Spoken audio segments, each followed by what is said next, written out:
안녕하세요. 저는 한국지역난방공사에서 온 이재용이라고 하고요. 제가 오늘 말씀드릴 내용은 지역난방 사용자 시설의 디지털리제이션 기술과 관련된 부분입니다. 어, 네, 네.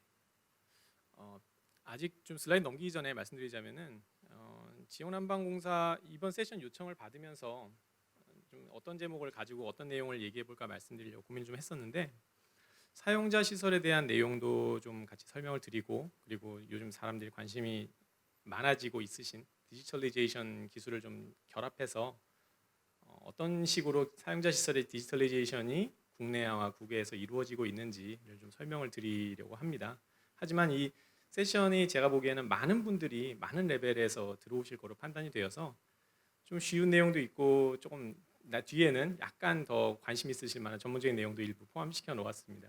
약간 좀 점심 식사 이후에 좀 지루하시겠지만 처음부터 가볍게 봐주시면 될 것 같습니다.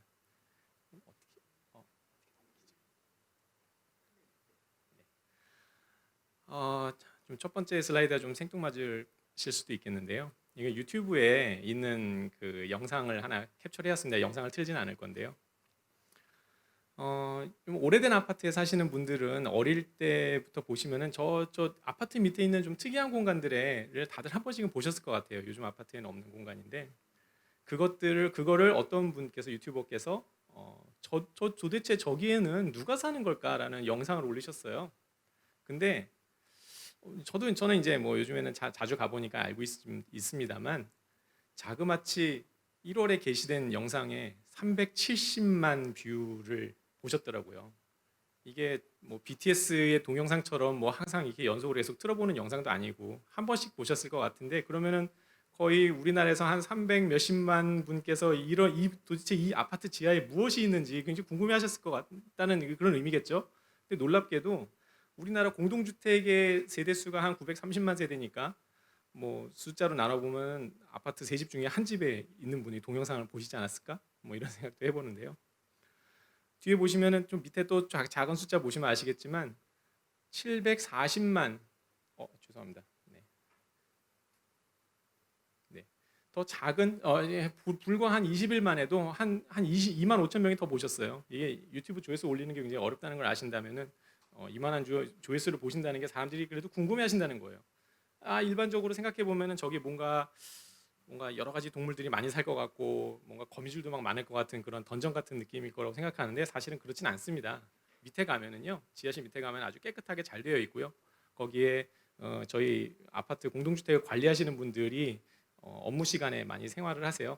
그리고 그쪽에 가면은 배관들이 쭉 연결이 되어 있고요. 열이나 가스나 수도를 공급하기 위한 배관들이 공급되어 있고, 그리고 그 것들이 마지막에 모이면은 공동주택의 사용자 시설이라는 기계실이 있습니다. 아주 수많은 파이프와 열교환기들이 있는 그런 곳인데요.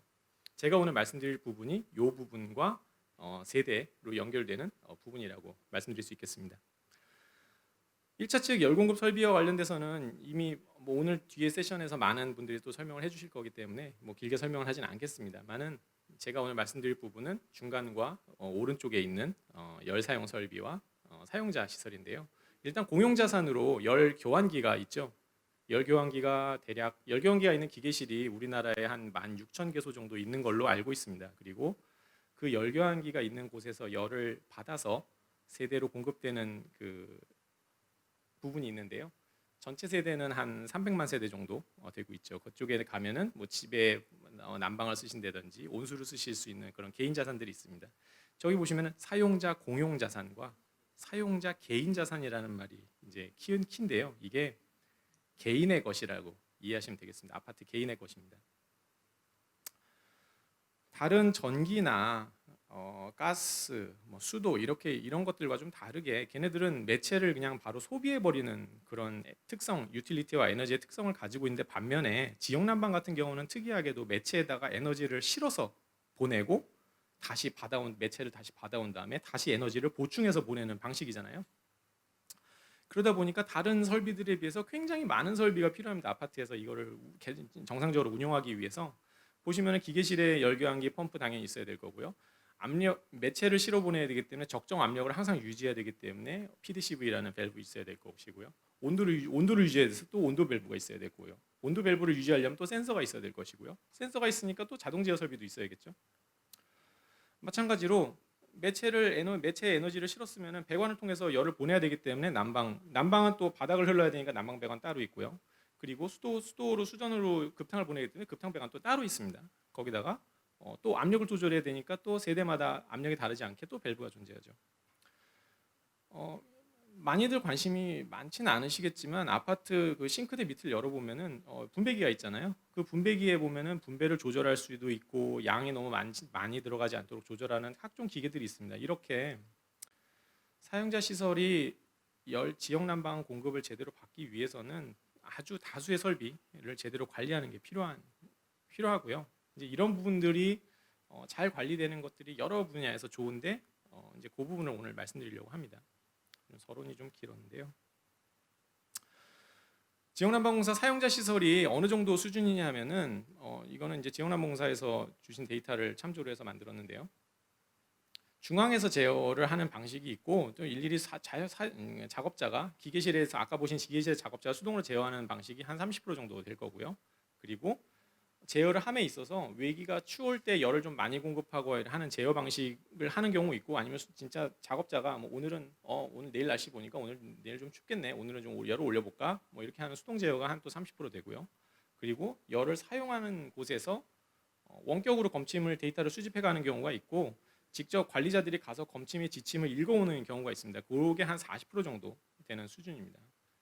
결국 그 말은 사용자 시설의 30에서 40% 정도는 아직까지 수동 제어와 수집이 이루어지고 있다고 얘기할 수 있겠죠.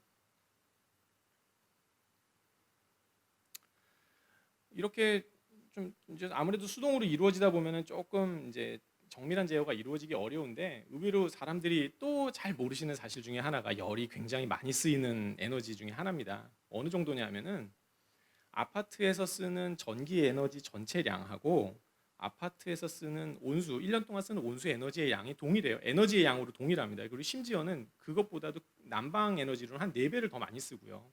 그래서 전체적으로 실제로 집에서 쓰는 에너지의 한 70% 이상은 열로 다 사용을 하고 계시고 전기로 한 15% 정도 사용하고 있습니다. 이만큼 열이 많이 들어가고 비용도 많이 듦에도 불구하고 아직까지도 30에서 40%의 세대들은 세대나 아파트 그 사용자 시설은 이제 수동으로 관리가 되고 있는 거죠. 다행이라면 다행이겠습니다만은 열을 점점 사용하는 양이 줄어듭니다. 요즘 신축 아파트 들어가 보시면 굉장히 보온이 잘 되고 있어서 난방비가 줄어들었다 이런 말씀 많이 하시는데 수치적으로도 나타납니다. 왼쪽 같은 경우에 보시면 EU의 난방 사용량 감소 추이인데 면적은 늘어나고 있지만 실제로 난방은 사용량 감소하고 뭐 어느 정도 세츄레이션 되어 있습니다만은 줄어드는 걸 볼 수 있고 한국도 마찬가지로 오른쪽에 보시면은 계속 에너지 효율 등급 건물의 에너지 효율 등급이 올라가면서 에너지 사용량이 줄어드는 것을 보실 수 있습니다. 뭐 이런 점은 좋은 점이겠죠.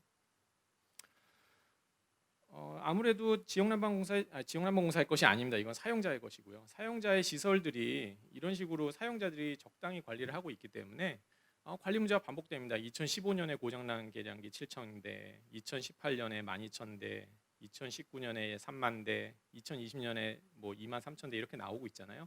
물론 이게 점점 누적돼서 계속 계량기 고장이 늘어나는 건 아니고요. 대부분 고쳐지고 이 부분이 일부가 계속 남았다가 다시 또 한 해가 지나면 또 고장나고 또 고장나는 이런 식으로 반복이 일어납니다.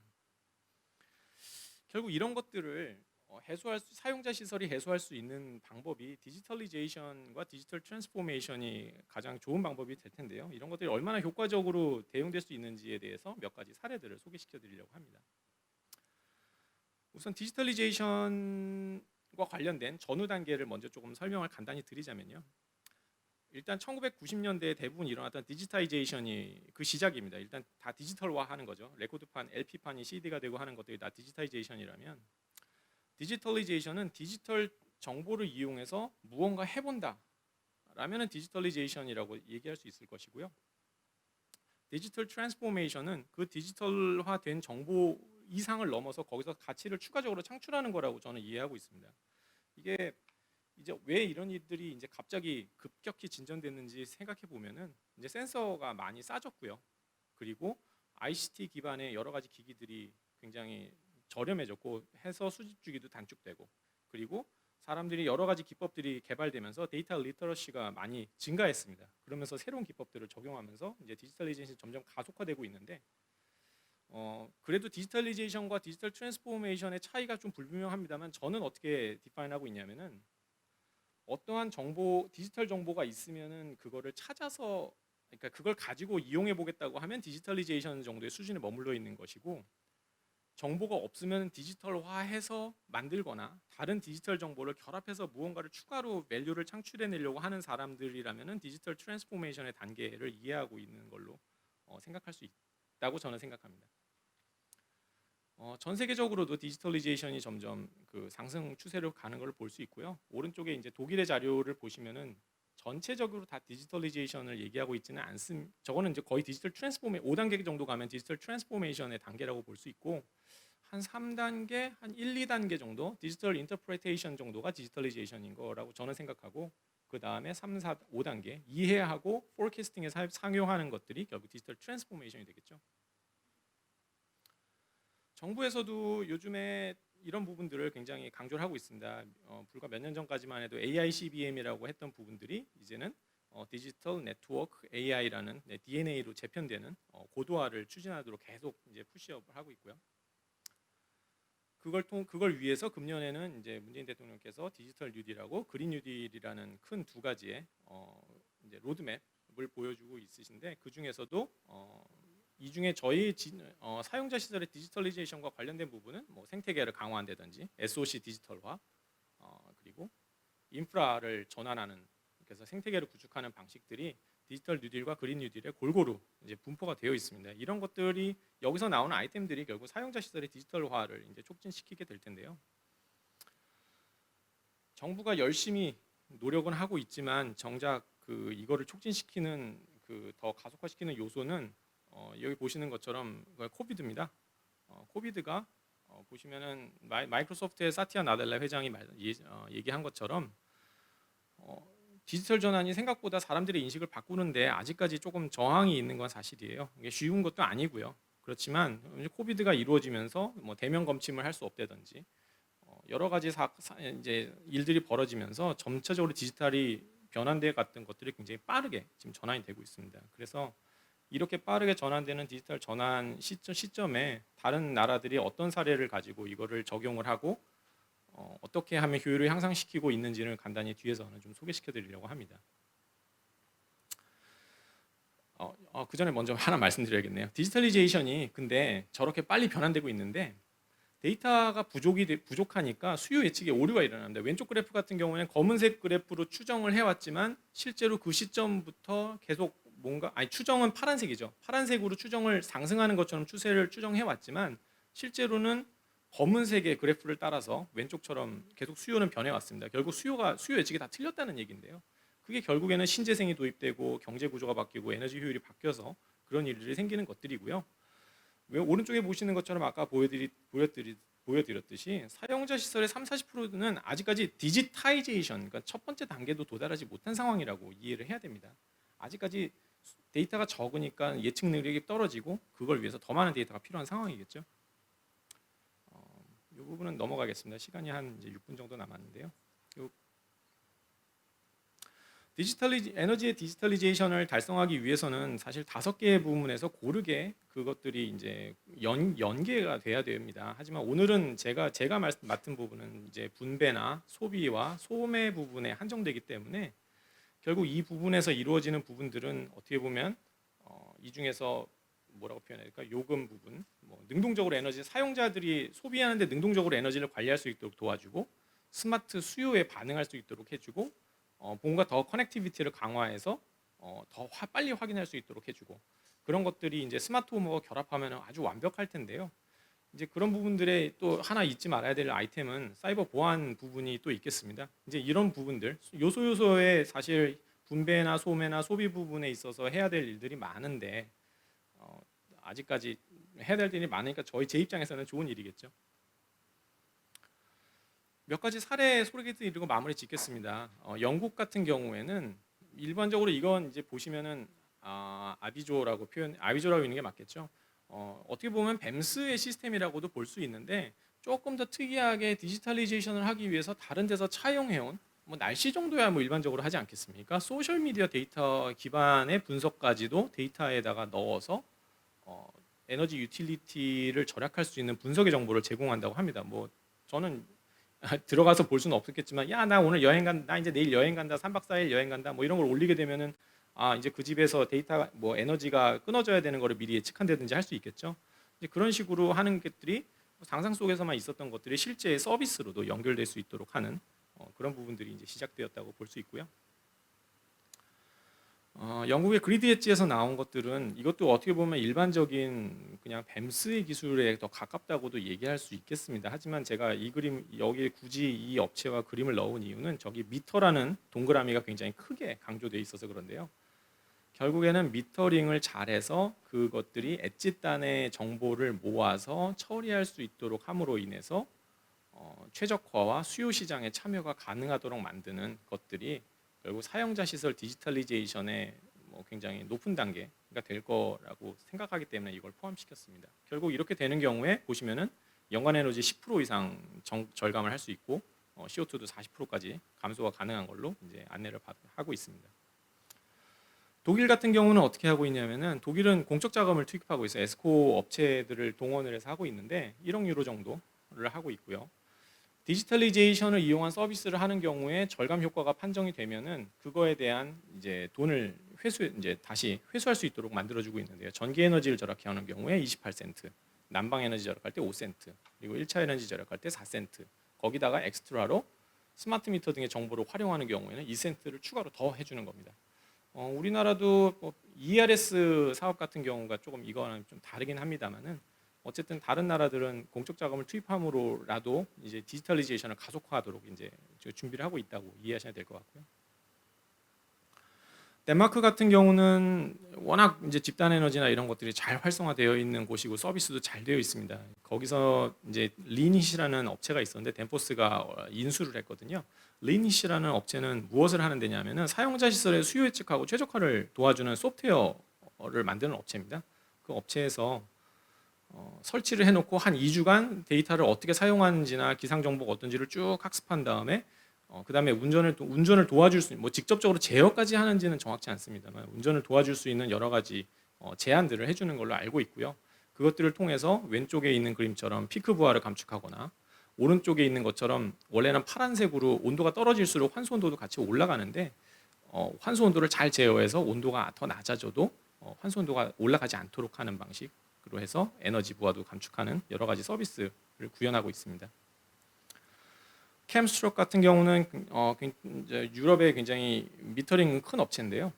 히트 인텔리전스라는 그런 망을 관리하는 소프트웨어를 설치를 해놓고 아센시에다가 설치를 했는데요. 3,300개의 미터를 설치해서 밑에 보시는 것처럼 환수 온도를 6에서 8도 정도 낮출 수 있도록 제어를 하고 2.5%의 뭐 열 생산을 저감하고 배관 손실도 12%를 저감할 수 있도록 만들어주고 그래서 최종적으로는 각 사용자가 한 4, 5만 원 정도의 에너지 사용 요금을 감축할 수 있도록 하는 각종 디지털 서비스를 이제 푸시를 해주는 겁니다. 이런 식으로 디지털이 좀 약간 지역 난방의 선진국이나 하는 곳이라고 생각할 수 있는 곳들은 이제 이런 디지털 서비스를 하고 있는 거죠.